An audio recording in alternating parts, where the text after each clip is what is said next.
कौन कहता है कि आसमां में सुराख नहीं हो सकता, एक पत्थर तो तबीयत से उछालो यारो।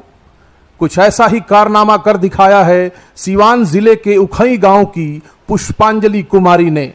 पुष्पांजलि ने इस साल 2021 में बिहार बोर्ड द्वारा आयोजित मैट्रिक की परीक्षा में पूरे प्रदेश में 5वां स्थान और पूरे जिले में पहला स्थान हासिल कर यह साबित कर दिया है कि अगर अर्जुन जैसी एकाग्रता हो तो सीमित संसाधनों के बावजूद भी तीर सही निशाने पर लग सकता है और कठिनाइयों के आसमान में सुराख किया जा सकता है। अब BA, BCom, BSc और MA, MCom करें विश्व की सबसे बड़ी यूनिवर्सिटी इग्नू से। सॉल्ड असाइनमेंट और गाइड बुक्स प्राप्त करें। संपर्क करें Mahakal computers, DAV college gate के सामने, सिवान। अभी हम सिवान के उखई गांव में मौजूद हैं और आज यहां आने का बहुत ही विशेष कारण है और वो कारण ये है कि अभी जो बिहार मैट्रिक बोर्ड का जो रिज़ल्ट आया है उस रिज़ल्ट में सिवान ज़िले की एक छात्रा पुष्पांजलि कुमारी, पूरे ज़िले में 1 नंबर स्थान पुष्पांजलि कुमारी को मिला है। बेटियों की बात करें तो बेटियां शिक्षा में आज बहुत आगे हैं,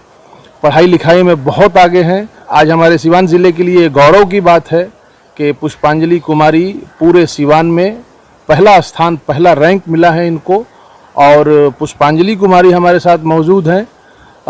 हम इनसे बातचीत करते हैं कि आखिर किस तरह से पढ़ाई हुई, कैसे पढ़ा आपने कि आपने पूरे ज़िले में पहला स्थान और पूरे बिहार में 5वां रैंक, ये कैसे संभव हो पाया? रोज़ पढ़ती थी, रेगुलर पढ़ती थी, रोज़ 7-8 घंटे पढ़ती थी। पहले उसको पढ़ती थी, उसका नोट्स बनाती थी और उसका हमेशा रिवीजन करते रहती थी। सर मैं IAS ऑफिसर बनना चाहती हूँ। अपने मन से लगता है हमको देश की सेवा करनी है सर। ये इंटर करूँगी, उसके बाद से IIT का प्रिपरेशन करूँगी, इसमें से ग्रेजुएशन के बाद IAS की तैयारी करूँगी। बस यही कहूँगी कि हमारी बेटी पढ़ लिख कर वो बने जो वो चाहती है। IAS ऑफिसर बनना चाहती है, पढ़ाइएगा ना आगे? हाँ हम पढ़ाएंगे, पढ़ाइए। जैसे मानो सारे जहाँ की खुशी मिल गई।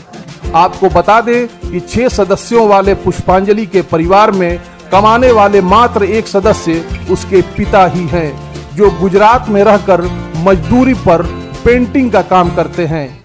इतनी आर्थिक विपन्नता के बावजूद पुष्पांजलि द्वारा पूरे प्रदेश में 5वां स्थान और पूरे जिले में पहला स्थान हासिल करना ये बताता है कि सिवान में प्रतिभा की कमी नहीं है और अगर ऐसी प्रतिभाओं को प्रोत्साहन रूपी प्रेरणा और पोषण मिले तो ये प्रतिभाएं कामयाबी का वृक्ष बनकर उभरेंगी।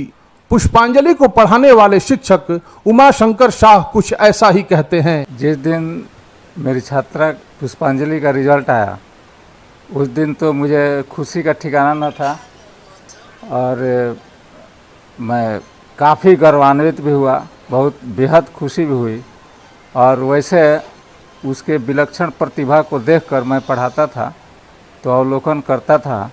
पहले ही मैं उस बच्ची को बता दिया था कि तू बेटी टॉपर बनोगी। समाज के सक्षम लोगों का ये कर्तव्य बनता है कि पुष्पांजलि जैसी प्रतिभाओं को आगे पढ़ने के लिए आर्थिक बाधा को आड़े नहीं आने दें। इसी बात को समझते हुए सिवान नगर परिषद के वार्ड संख्या 22 के पार्षद सत्यम भारतीय ने पुष्पांजलि को तत्काल आर्थिक मदद उपलब्ध कराई है और आगे भी मदद करने का आश्वासन दिया है। इतना ही नहीं, पुष्पांजलि की घर की माली हालत को समझते हुए उसके छोटे भाई को भी मैट्रिक तक की पढ़ाई का सभी खर्च वहन करने का बीड़ा भी उठाया है, जो निश्चित रूप से हमारे समाज के लिए एक अच्छी, सकारात्मक और अनुकरणीय पहल है। कि आज नगर पार्षद ये सत्यम भारती जी के, माननीय भारती जी के द्वारा जो उसके भाई को पढ़ाने लिखाने का जो खर्च उठाने का जो संकल्प लिए हैं उसके लिए मैं बहुत बहुत धन्यवाद भी देता हूं, आभार भी व्यक्त करता हूं। आभार इसलिए व्यक्त करता हूं कि वो लड़की भी मेरे गांव की है, उसका परिवार भी मेरे गांव का है, मेरा भी तो कर्तव्य है और उसके अगर कोई मदद करता है तो उसके प्रति मैं भी आभारी हूं, मैं भी कृतार्थ हूं।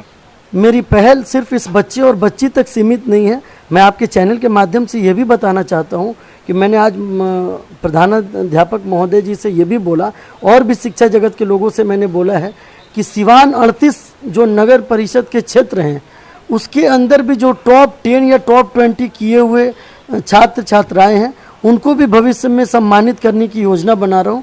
निश्चित तौर पर आप जल्दी उनके भी सम्मान कार्यक्रम में बुलाए जाएंगे और उनको भी मैं प्रोत्साहित करूँगा, उनके भी उज्जवल भविष्य की कामना और शुभकामनाएं देता हूँ।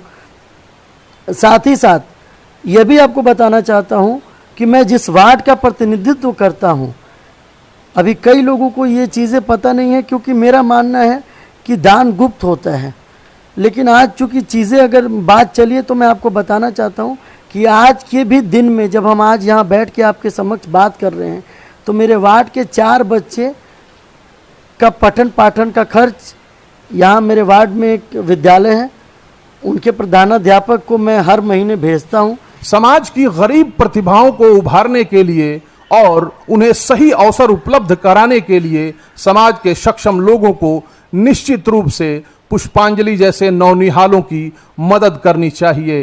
अगर हम बात करें हायर एजुकेशन की, बिहार में तो बहुत अच्छा हायर एजुकेशन की स्थिति बहुत अच्छी नहीं है, तो इसके लिए आपने क्या सोचा है? सर,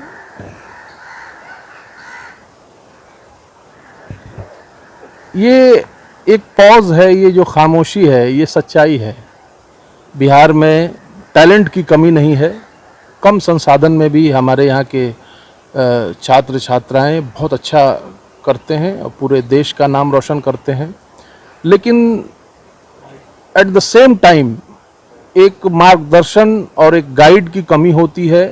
प्लस जो हायर एजुकेशन की जो व्यवस्था है वो, ये सच्चाई है, वो इस बात से इनकार नहीं किया जा सकता है कि बहुत ही लचर व्यवस्था है और यहाँ पर मैट्रिक और इंटर के पढ़ाई के बाद छात्र छात्राओं को, जिले के विद्यार्थियों को सोचना पड़ जाता है। अगर हम सिवान, छपरा, गोपालगंज की बात करें तो इस पूरे 3 ज़िले में लगभग 1.5 करोड़ की आबादी के लिए मात्र एक विश्वविद्यालय जेपी जयप्रकाश यूनिवर्सिटी है और उसमें भी सेशन बहुत विलंब से चलता है। तो ये तमाम बातें सोचने वाली हैं।